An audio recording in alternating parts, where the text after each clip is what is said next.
For example, innovation for agricultural industry in Kazakhstan is a sort of joint venture with Beryllium. You know, sort of the largest spaghetti producer in the world. We know how to produce spaghetti. We have eggs, salt, whatever is needed for that. What we need is sort of access to the marketing chain of Beryllium. We need their marketing, we need their distribution, we need their logistics. We're not talking about chips or nuclear reactors about that. I think it's an example of innovations that we should keep in mind. It's a sort of innovative innovations that we keep in mind. So I think we are all Samruk Kazyna to provocate this discussion. I would like to ask Mr. Evans, do you think we actually move to the right direction of the overall discussion, or do you think we are still in the same place? Well, thanks, Garrett. I don't want to prolong this, but it's very difficult to sort of have an eminent group of people around this table and even suggest that we are in the same place that we started from when the discussion has begun, and I don't think that is the case. If I could do it, just trying to pull one or two sort of comments together here, and going back into the sort of initial point that I made about what is the role of the government, and I'll try to pick up for instance, your point on Abu Dhabi in the process of doing it.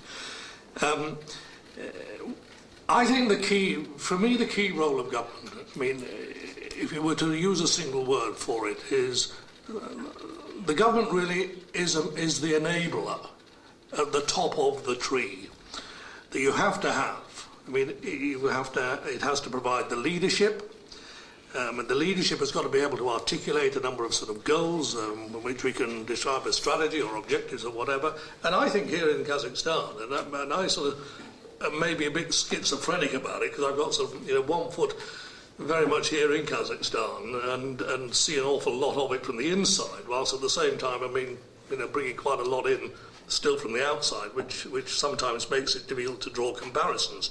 But I think when you look at the architecture here, we put a tick in the box in terms of leadership. I think the sort of the goals that the president articulates sort of in Parliament annually, changing them to suit the sort of changing conditions, I mean, is a pretty good position in terms of getting us at the top where we need to be.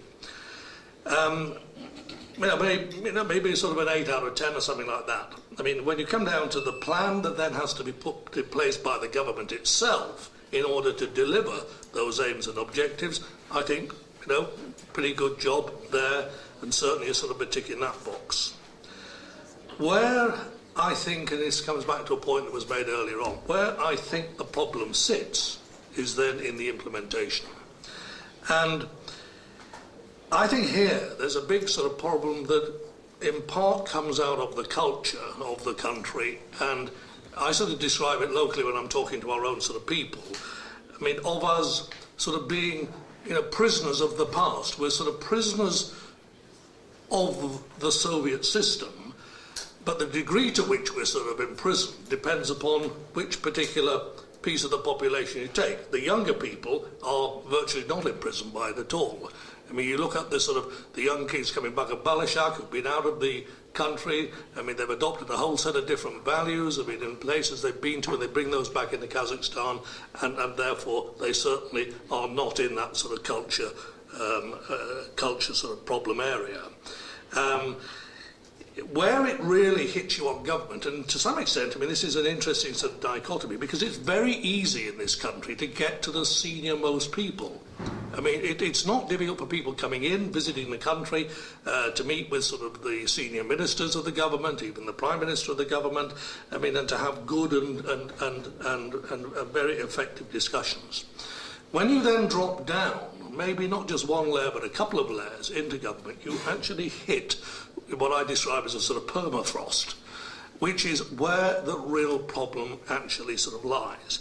And Garrett and I spent a lot of time talking about this. Somehow or another, we need a plan that moves the whole culture forward, frees people up from government. I mean, there are some things that government are good at, and there are some things that they're incredibly bad at. I mean, you'd never employ anybody in the government, or you'd never employ the government, for instance, to create innovation. I think it'd be a very bad thing to employ the government to choose winners as well. I mean, I think that if you look around the whole world, governments have attempted to choose champions. I mean, they really have not made a hell of a good job of it. There are some major exceptions to that, but generally speaking, they don't make a good job of it. And I don't look at this so much as a sort of problem for us here. I see this more as an opportunity, because I think if we are able to break through this sort of middle ground and start to free people up to think for themselves and to push the process of thinking down the system, we will get a lot more out of it. And what amazes me here is how people want to contribute. First of all, there's a huge thirst for learning. I mean, people want to understand how the business models, the successful business models of companies actually work and the product that comes out of it. And not unlike anywhere else in the world, people actually want to be associated with success. And we've got a lot of people here who want to see the country and be part of that success story. And I think this is where the biggest gain for us actually sits. I think if we can break through this, the actual results of it will be, quite remarkable. I think if we fail to do that, when we come to benchmark ourselves against the people we need to benchmark ourselves against, then we will be pretty disappointed in what we see. Now, on one or two specifics, this is not Abu Dhabi. We have a very small population. The greatest asset we have here is that we don't actually have, over the long term, a problem in terms of capital. Our biggest problem, actually, of financial capital, our biggest problem is human capital. We simply don't have enough people of the right skills and the right mix of skills to do the things we need to do in order to grow at the rate that this economy is capable of growing at.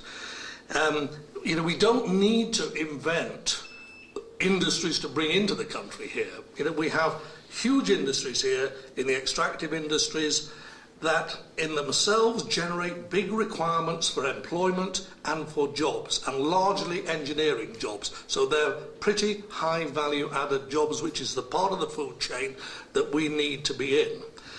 And this is where I think there's a real opportunity for the sort of development of the sort of SME sector.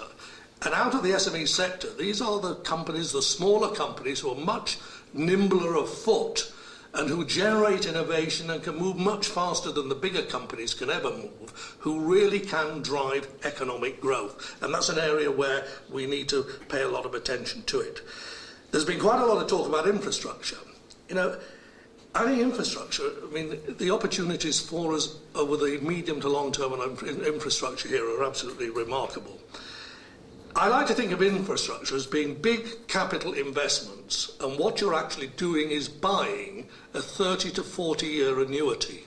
And that annuity is the sort of thing that you've been talking about, which is creating the ability to service, maintain, look after, replace, develop, to keep the whole thing operating. And